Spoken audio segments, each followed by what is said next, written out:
خداوند کے پاکلام میں سے پڑھیں گے متی کی انجیل اس کا 16 باب۔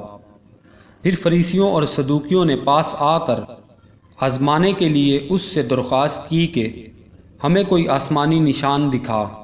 اس نے جواب میں ان سے کہا، شام کو تم کہتے ہو کہ کھلا رہے گا کیونکہ آسمان لال ہے، اور صبح کو یہ کہ آج آندھی چلے گی کیونکہ آسمان لال اور دھندلا ہے۔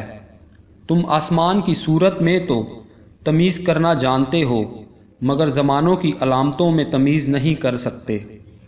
اس زمانہ کے برے اور زناکار لوگ نشان طلب کرتے ہیں، مگر یونا کے نشان کے سوا کوئی اور نشان ان کو نہ دیا جائے گا۔ اور وہ ان کو چھوڑ کر چلا گیا، اور شاگرد پار جاتے وقت روٹی ساتھ لینا بھول گئے تھے۔ یسوع نے ان سے کہا، خبردار فریسیوں اور صدوقیوں کے خمیر سے ہوشیار رہنا۔ وہ آپس میں چرچا کرنے لگے کہ ہم روٹی نہیں لائے۔ یسوع نے یہ معلوم کر کے کہا، اے کم اعتقادو، تم آپس میں کیوں چرچا کرتے ہو کہ ہمارے پاس روٹی نہیں؟ کیا اب تک نہیں سمجھتے؟ اور ان 5000 آدمیوں کی 5 روٹیاں تم کو یاد نہیں؟ اور نہ یہ کہ کتنی ٹوکریاں اٹھائیں؟ اور نہ ان 4000 آدمیوں کی 7 روٹیاں؟ اور نہ یہ کہ کتنے ٹوکرے اٹھائے؟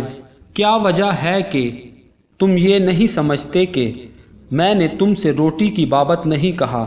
فریسیوں اور صدوقیوں کے خمیر سے خبردار رہو۔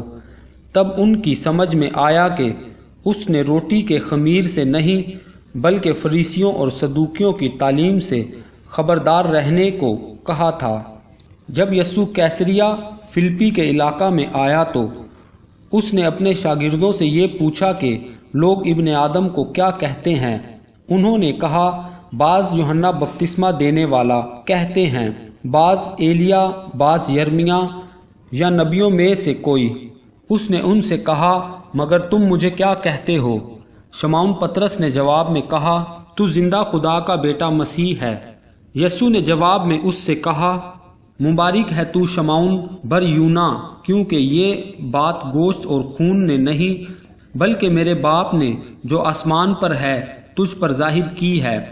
اور میں بھی تجھ سے کہتا ہوں کہ تو پطرس ہے، اور میں اس پتھر پر اپنی کلیسیا بناؤں گا، اور عالم رواں کے دروازے اس پر غالب نہ آئیں گے۔ میں آسمان کی بادشاہی کی کنجیاں تجھے دوں گا، اور جو کچھ تو زمین پر باندھے گا وہ آسمان پر بندھے گا، اور جو کچھ تو زمین پر کھولے گا وہ آسمان پر کھلے گا۔ اس وقت اس نے شاگردوں کو حکم دیا کہ کسی کو نہ بتانا کہ میں مسیح ہوں۔ اس وقت سے یسوع اپنے شاگردوں پر ظاہر کرنے لگا کہ اسے ضرور ہے کہ یروشلم کو جائے اور بزرگوں اور سردار کاہنوں اور فقیوں کی طرف سے بہت دکھ اٹھائے اور قتل کیا جائے اور تیسرے دن جی اٹھے۔ اس پر پطرس اس کو الگ لے جا کر ملامت کرنے لگا کہ اے خداوند خدا، نہ کرے، یہ تجھ پر ہرگز نہیں آنے کا۔ اس نے پھر کر پطرس سے کہا، اے شیطان، میرے سامنے سے دور ہو، تو میرے لیے ٹھوکر کا باعث ہے، کیونکہ تو خدا کی باتوں کا نہیں بلکہ آدمیوں کی باتوں کا خیال رکھتا ہے۔ اس وقت یسوع نے اپنے شاگردوں سے کہا کہ اگر کوئی میرے پیچھے آنا چاہے تو اپنی خودی کا انکار کرے اور اپنی صلیب اٹھائے اور میرے پیچھے ہو لے۔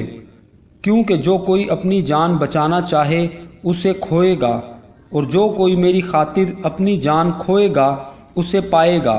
اور اگر آدمی ساری دنیا حاصل کرے اور اپنی جان کا نقصان اٹھائے تو اسے کیا فائدہ ہوگا؟ یا آدمی اپنی جان کے بدلے کیا دے گا؟ کیونکہ ابن آدم اپنے باپ کے جلال میں اپنے فرشتوں کے ساتھ آئے گا۔ اس وقت ہر ایک کو اس کے کاموں کے مطابق بدلہ دے گا۔ میں تم سے سچ کہتا ہوں کہ جو یہاں کھڑے ہیں ان میں سے بعض ایسے ہیں کہ جب تک ابن آدم کو اس کی بادشاہی میں آتے ہوئے نہ دیکھ لیں گے، موت کا مزہ ہرگز نہ چکھیں گے۔ خداوند کے پاک کلام پڑھے اور سنے جانے پر خداوند کی برکت ہو۔ خدا کا شکر ہو، آمین۔